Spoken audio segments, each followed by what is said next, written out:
Eklavya રેસિડેન્શિયલી model school જ્યારે સાગબારામાં છેલ્લા 2013થી કાર્યરત હતી અને એનું બિલ્ડિંગ અને સંકુલ બાકી હતું, જે આજે આદિજાતિ વિકાસ વિભાગ, ભારત સરકાર અને ગુજરાત સરકારના સહયોગથી આજે તૈયાર થયું છે, ત્યારે એના લોકાર્પણમાં આદિજાતિ મંત્રી નરેશભાઈ પટેલજી, સાંસદ મનસુખભાઈ વસાવા અને તમામ પદાધિકારીઓ, કલેક્ટર અને પ્રાયોજનાની ઉપસ્થિતિમાં આજે લોકાર્પણ કર્યું છે, જેને અમે સહર્ષતાથી આવકારીએ છીએ, વધાવીએ છીએ.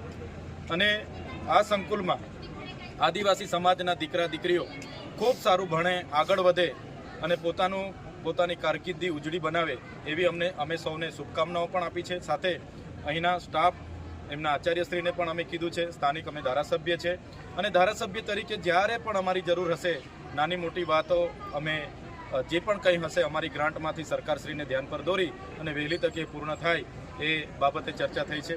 એક નાનું ડિસ્પ્યુટ અમારું એવું થયું કે ગુજરાત સરકારનો આ કાર્યક્રમ છે લોકાર્પણનો, મારા મત વિસ્તારમાં છે, હું અહીંયા જ છું, સાગબારા જ છું, છતાં આ કાર્યક્રમમાં જિલ્લાના વહીવટી તંત્ર દ્વારા એક ફોન સુદ્ધા મને કરવામાં નથી આવ્યો કે મને આમંત્રણ પત્રિકા પણ આપવામાં નથી આવી. ત્યારે એક લોકોના ચૂંટાયેલા પ્રતિનિધિ તરીકે મારા મત વિસ્તારમાં સરકારનો આટલો મોટો કાર્યક્રમ થતો હોય અને મારી અવગણના કરવામાં આવે, એ મારી અવગણના નથી, પણ એ મને જે લોકોએ ચૂંટીને ધારાસભ્ય બનાવ્યો છે એ લોકોની અવગણના છે. અને અમે અહીંયા આવીને બાળકોને પ્રોત્સાહન પૂરું પાડીએ એમાં તો કોઈને શું કામ વાંધો હોવો જોઈએ, મને બોલાવવા જ જોઈએ. છતાં અવારનવાર જિલ્લા વહીવટી તંત્રના અધિકારીઓ અમને આ પ્રકારની અવગણના કરીને અમને ઉશ્કેરવાના કામ કરે છે, અમને એકબીજા પ્રત્યે લડાવવાના, દેશભાવ ઊભા કરવાના. અહીંયા શિક્ષણનું બાળકોને પ્રોત્સાહન આપવાની જગ્યાએ પણ આ વસ્તુ લઈને બેસે છે. તકતીમાં મારું નામ નથી, કાર્ડમાં મારું નામ નથી, એનાથી મને કંઈ ફેર નથી પડતો. અમે તો લોકોના મનમાં વસેલા છે, લોકોના દિલમાં વસેલા છે, અમને તકતી ભક્તિથી જરૂર નથી. પણ જે અમારા લોકો વચ્ચે અવગણના થાય અને અમારા લોકો અમને કહે કે સાહેબ અમારે ત્યાં કાર્યક્રમ છે, તમે આવજો, ત્યારે અમને અમારા સ્વાભિમાન પર અસર પડે છે, સ્વમાન પર અસર પડે છે.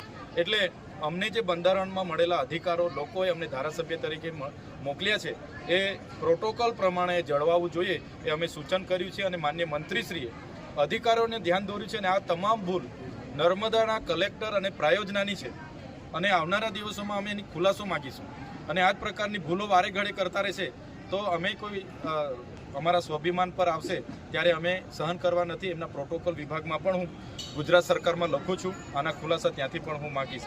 આજે ખૂબ સારો કાર્યક્રમ થયો, શાળાના બાળકોએ પોતાની કૃતિઓ રજૂ કરી, શાળાના વાતાવરણ પણ ખૂબ સારું છે, બાળકો ખૂબ સારી રીતે ભણે, આગળ વધે અને ખૂબ પોતાની કારકિર્દીમાં સારી પોસ્ટ પર આગળ જાય એવી અમે સૌને શુભકામના આપીએ છીએ. ધન્યવાદ.